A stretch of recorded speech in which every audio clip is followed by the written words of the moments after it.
Hello? Forrest! I'm glad I got back through to you. Sounds like it's been a busy night, huh? Surprise! It's Leslie, our 911 operator, leading the charge from Henderson to come save us. It's so good to hear from you. Are you okay? We're doing okay. Sarah and I are both happy to be headed back home. We're happy to have you too.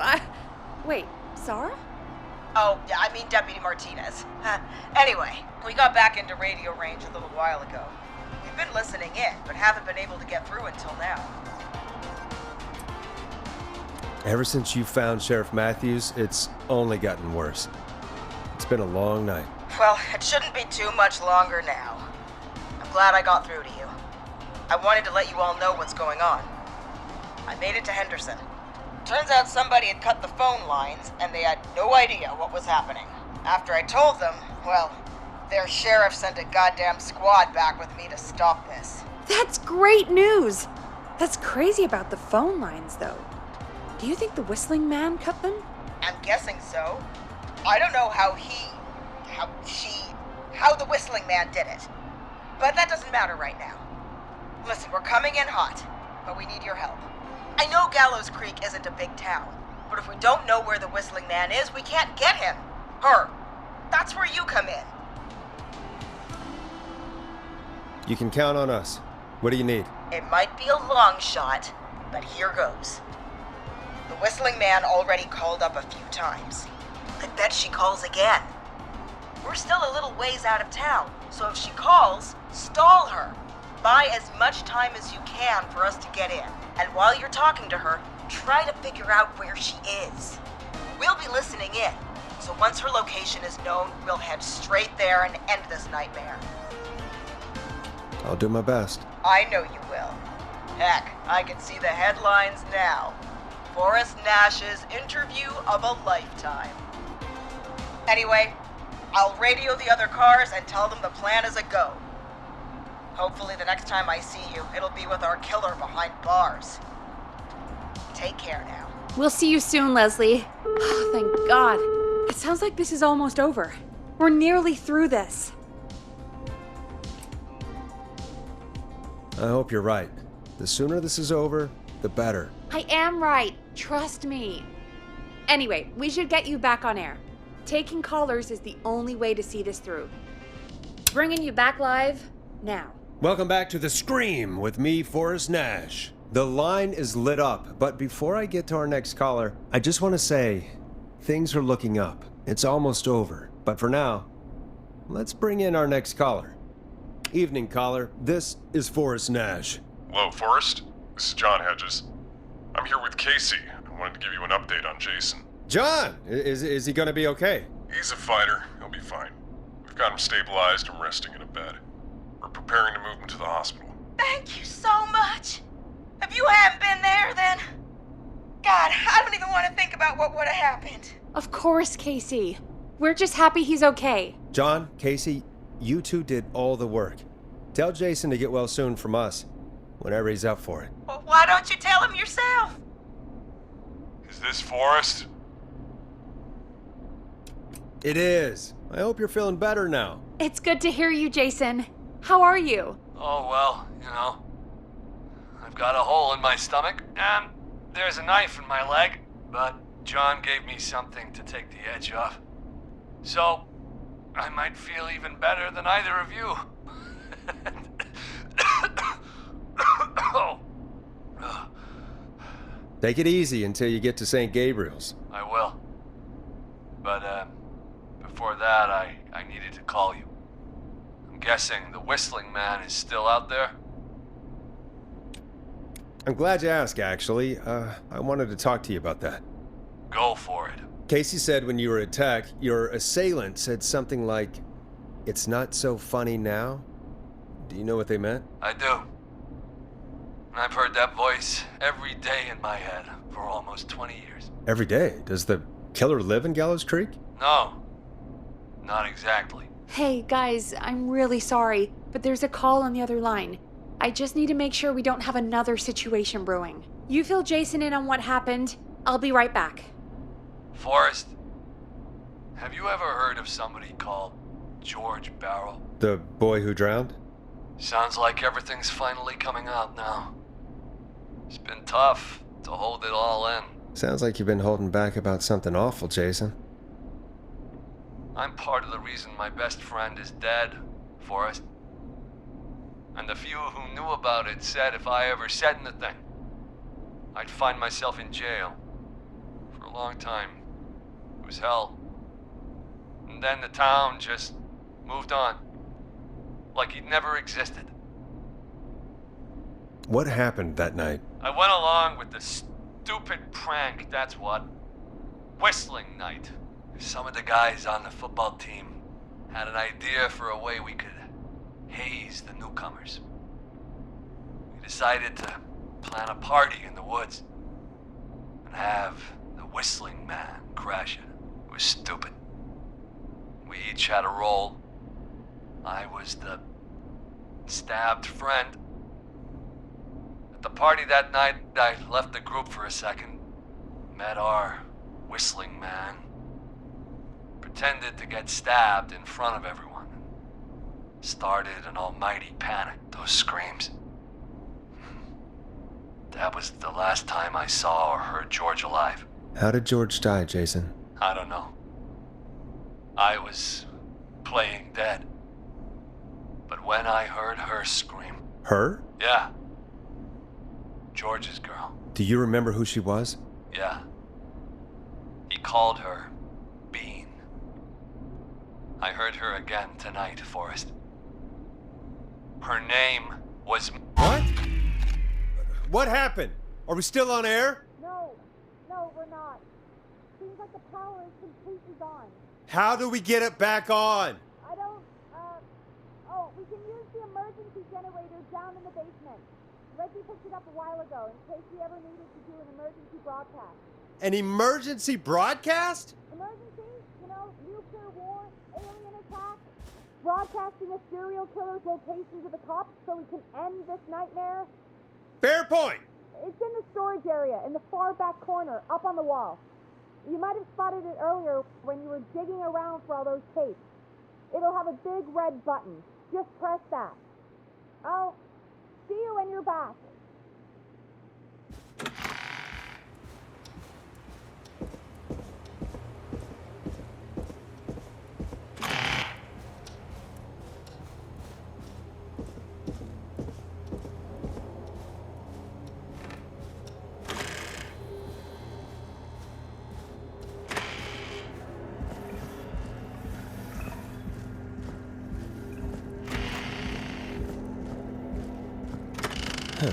Far back corner. Why is this station so big?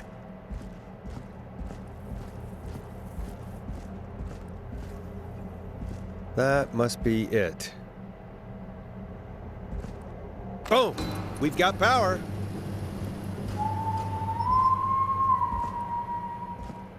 The Whistling Man. I need to warn Peggy.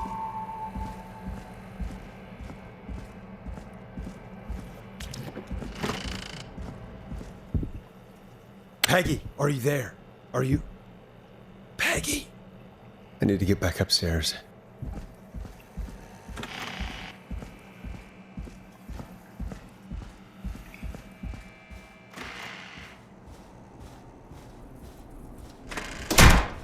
What the hell?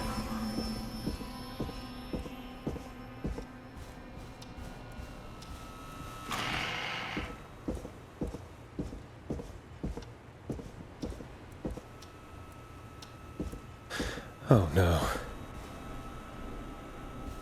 Peggy! Where'd you go?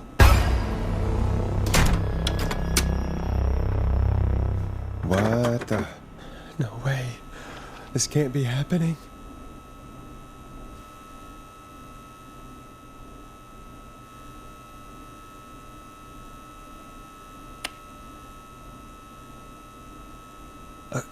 A call.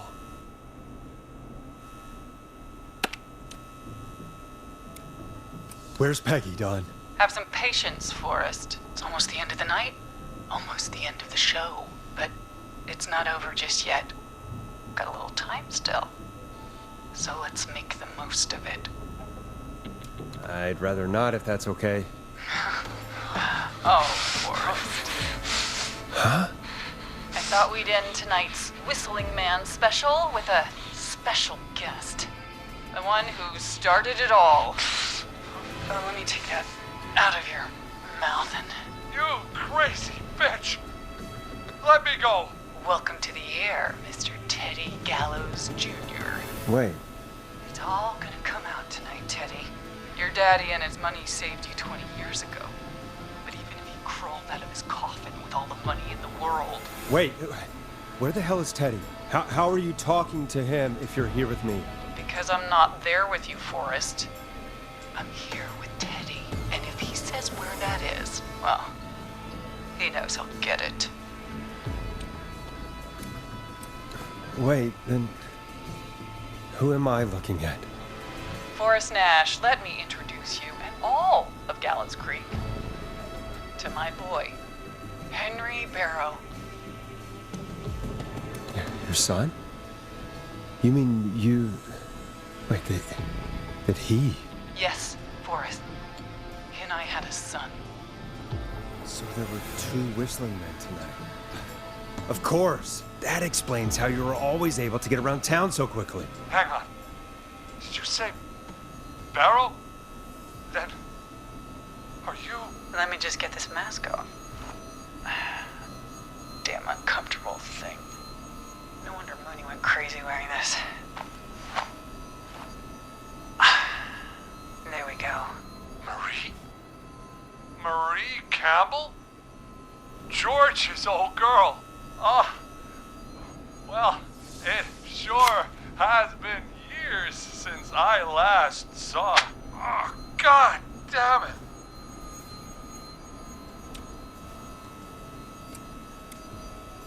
Where are you going with all of this? Everyone's gonna know now what Teddy did. He killed George that night. This night. 20 years ago. Listen to me. You... You're gonna talk when I talk to you. And not a moment before. Meanwhile, Forrest, I'm gonna give you the chance to talk. You're gonna help me reveal what really happened to George all those years ago. Why should I help you? Why should I play any part in this? Because I think you believe in justice. You think this is justice? You have no goddamn idea, Forrest. These people you've been trying to save, they were all in on it. They all knew George was murdered, but... Murdered? Listen, I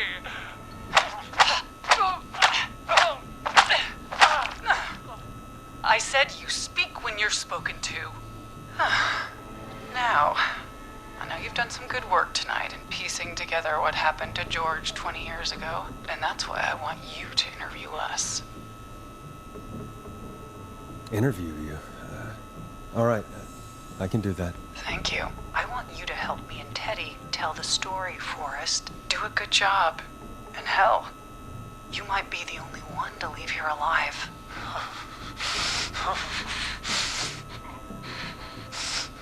I need to drag this out.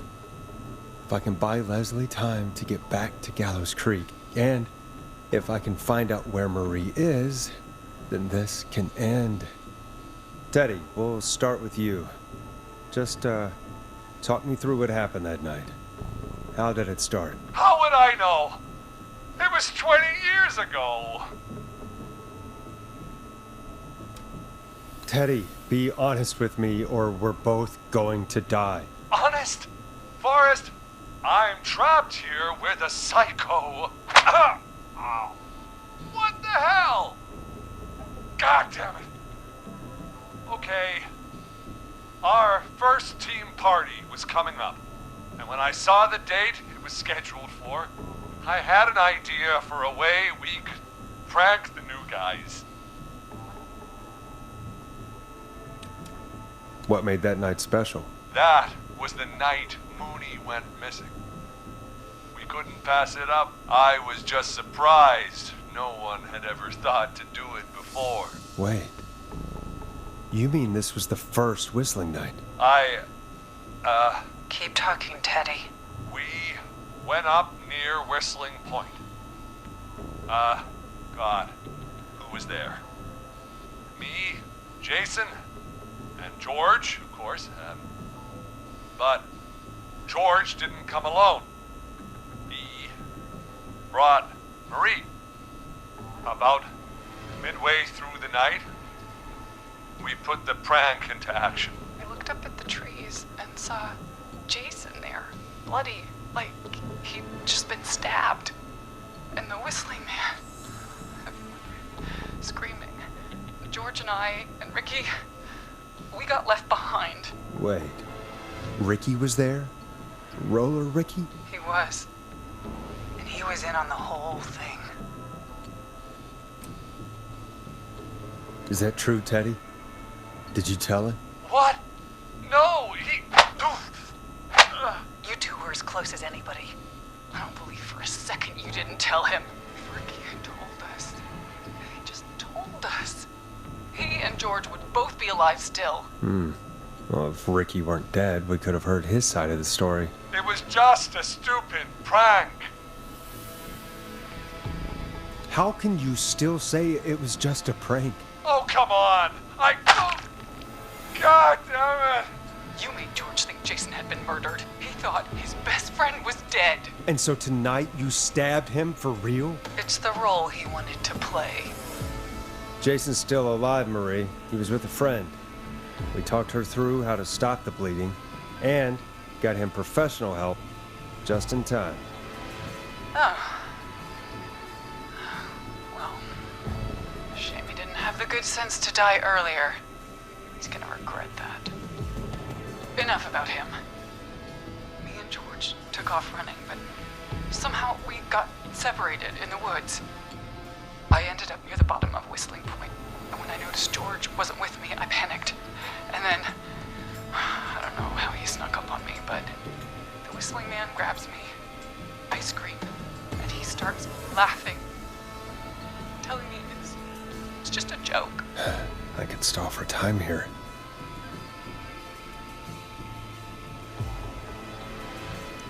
Tell me, what happened next? I suddenly recognized it was Chuck. Chuck Brody was the whistling man, laughing away. But then he stops, and he's looking up at the top of Whistling Point. What was he looking at? Teddy, what happened next? Nothing.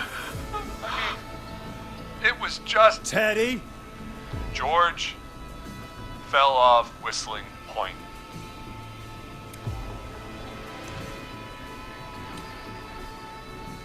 Where were you when it happened? You pushed him. You were up there. You were dressed as the Whistling Man too, and I didn't push him, God damn it! I just chased him up there, and he kept backing up. When I saw he was about to go over, I reached out. That's what you saw. you liar! It's not my fault. He didn't know it was a joke. If he'd had any brains, he would have realized. You bitch. No one's going to believe this. After all you did.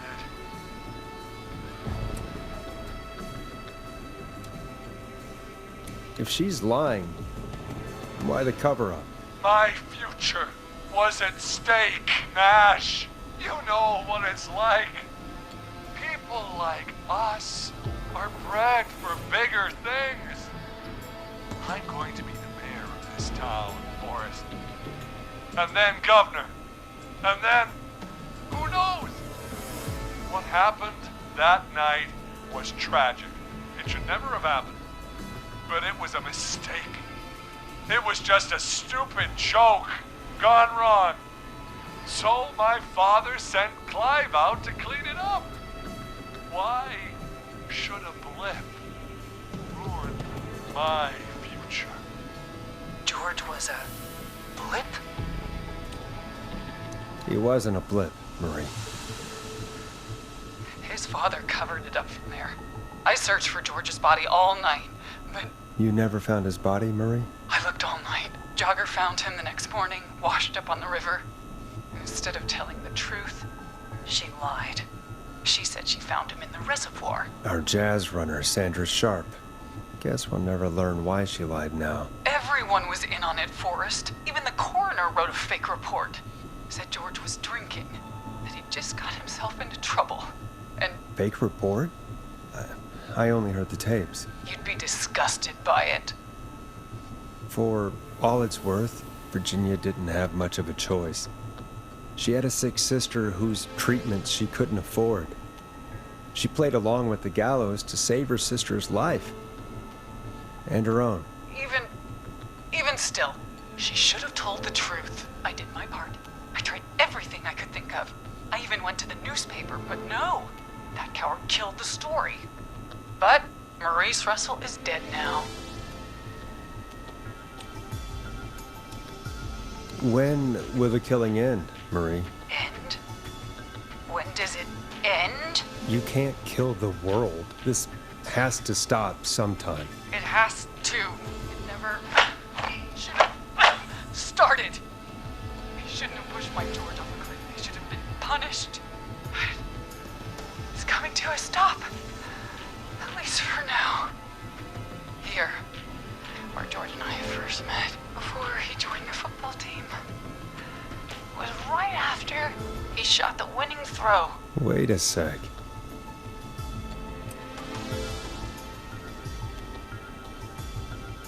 You're at the football field. Jesus Christ! Forrest, you idiot! We're in the gym at Gallows Creek High! I told you not to do that. Wait! He's dead too now, isn't he? He is. Anyway, I think that about wraps up the interview with Teddy. So, Marie? Where? Oh my god. Peggy! Teddy! Peggy, it's been so long since I've seen your face. I worried you wouldn't come. And here I was, thinking you'd forgot me. I'd never forget my own sister. Forrest seems lost for words when I explain. Peggy? Earlier, while you were speaking to Jason, I got a call. Do you remember? Well, it was from Dawn. She said that my sister Marie was there that night George died, and that I should come to the gym for a reunion. And when you walked in, you found out. That my sister is the Whistling Man. Good to see you too, Peggy. Why didn't you tell me any of this? She said that it was my last chance to see my sister. I knew if I told you, you'd try to stop me or come with me when we need you on the radio. And I just... I'm sorry. This has to be a lot for you. What happened to you, Marie? You just disappeared one day. Disappeared? I was thrown out, Peggy. I begged Mom and Dad to do something about what happened that night, but did they care? No. They told me to stay quiet. They only cared when they learned I'd been with George. And Marie, I'm so sorry. I never knew. it's not your fault. Really, it's Mom and Dad I should be seeing right now. But since they're dead and gone, well, I'll have to settle for the next best thing.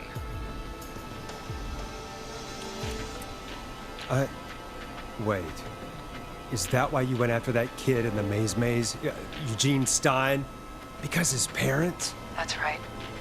Eugene's parents were there that night too. But they got themselves killed in a bus accident. And since only their child was left, Marie, please. Mom and Dad are gone, Peggy. Besides, you forgot me.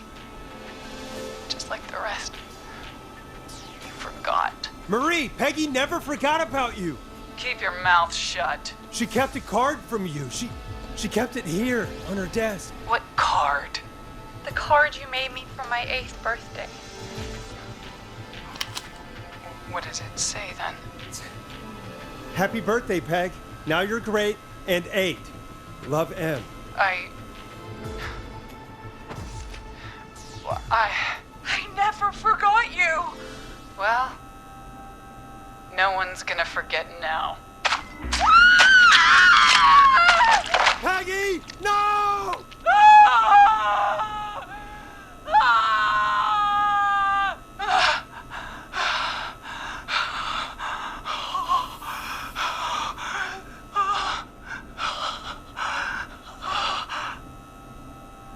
Henry, kill him.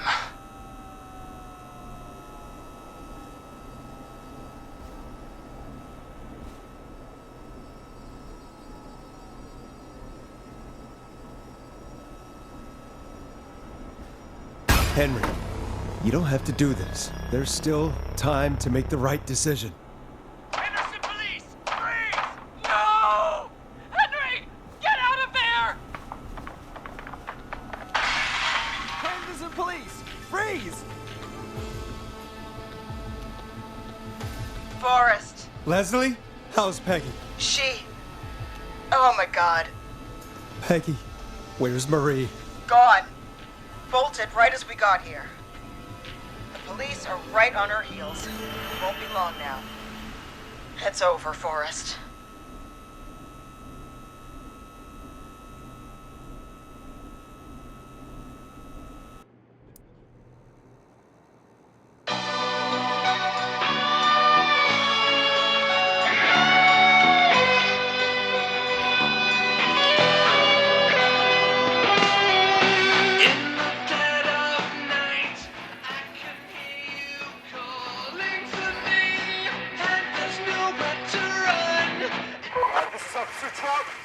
Come in. One suspect is in custody. We trailed the other suspect into the nearby woods.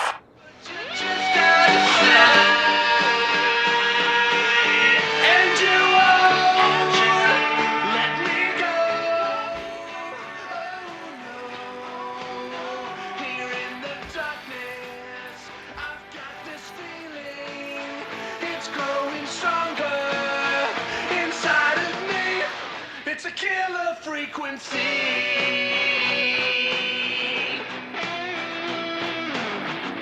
I can feel my heartbeat, and it's bursting out of my chest.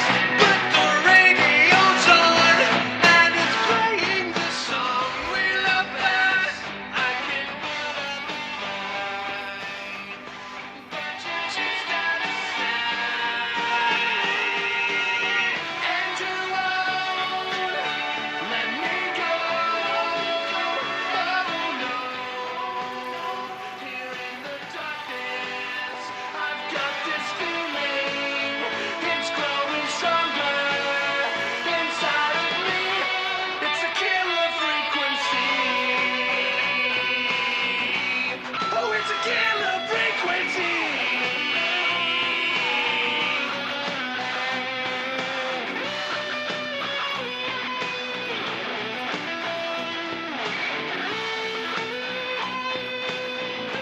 We have the suspect cornered at the top of Whistling Point.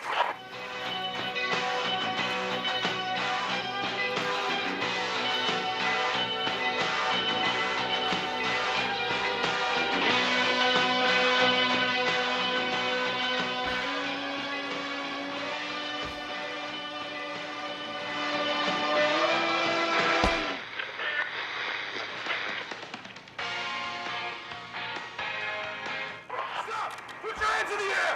Get down on the ground!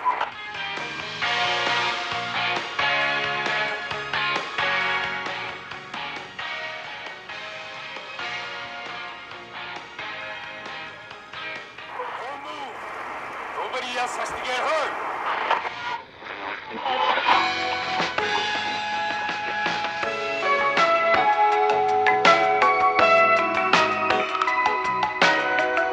No, stop! Suspect has jumped!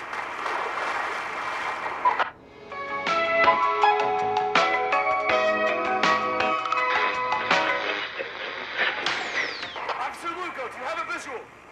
Negative. No sign of the suspect anywhere.